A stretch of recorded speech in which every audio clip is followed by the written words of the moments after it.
Ang dami nagtatanong sa akin ano ba daw talaga ang tunay na nangyari. Ikikwento ko na. Ganito kasi yan.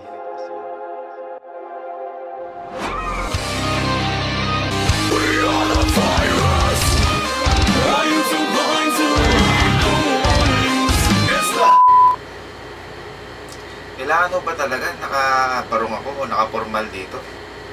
Tambay lang naman ako eh. Init-init na to. Rolling! Ha?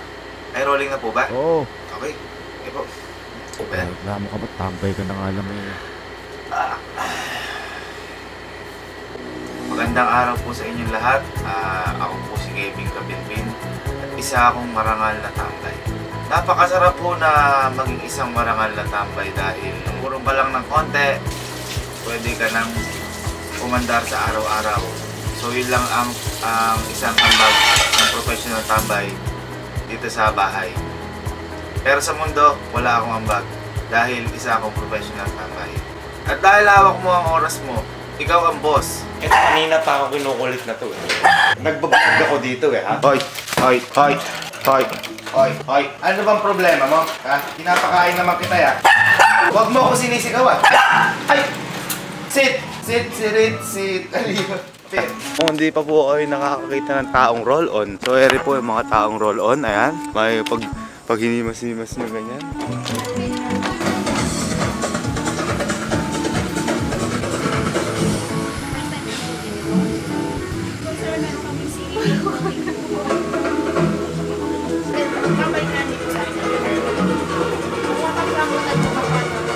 Isa pa, napakaganda na maging isang professional tambay dahil laging free time ka. Anytime, anywhere, everywhere, free time ka. Lagi kang pwedeng mag-snap, lagi mong vacant. Yun ang kagandahan ng isang professional tambay.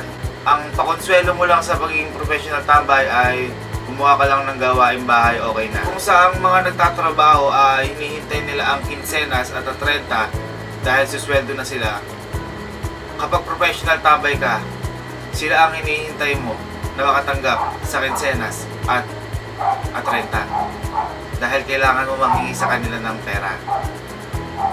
Kasi nga, isa kang professional tambay. At ang professional tambay, kahit na pwede kang magkaroon ng graveyard shift tsaka day shift. Kasi nga, hawak mo ang oras mo, pwede kang maglaro ng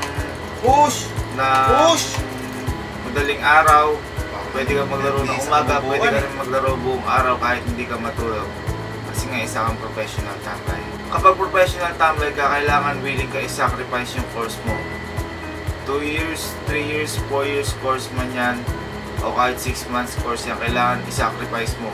Kasi malaking sakripisyo dapat ang ibigay mo kapag professional tambay ka. Katulad ko, isa ho akong guro, isa ho akong lisensyadong guro.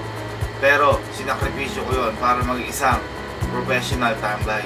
Kesa magturo ako, dito na lang ako sa may bahay. Wala akong paki sa labas, wala rin pa kayong labas sa akin. Kasi nga, professional tambay ako.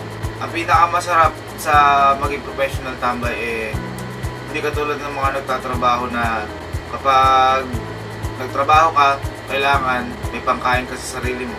Sa professional tambay, hihintay ka lang ng pagkain ng tanghali, hapon, tsaka gabi. At tsaka ang mga nagtatrabaho, lahat yan may utang. Yung mga professional tambay, wala. Kasi wala naman talagang mauutang dahil nasa bahay ka lang. At ang professional tambay, laging mahaba ang buhay ng professional tambay. Kasi nga, meron silang tinatawag na meron silang tinatawag na peace of mind. Kasi nga, hindi sila nag-iisip ng kung ano-ano. Lagi lang silang payapa ang isip. Sound trip lang, laro-laro lang. Walang kahit na anong binibigay na report o ano, kasi nga professional tambay. Katulad doon na to, dahil professional tambay ako, wala akong magawa sa buhay, nagawa ko itong katarantatuan na to. Kasi nga professional tambay ako. Ayoko na magtambay, punyeta po ito. Babaliw na ako.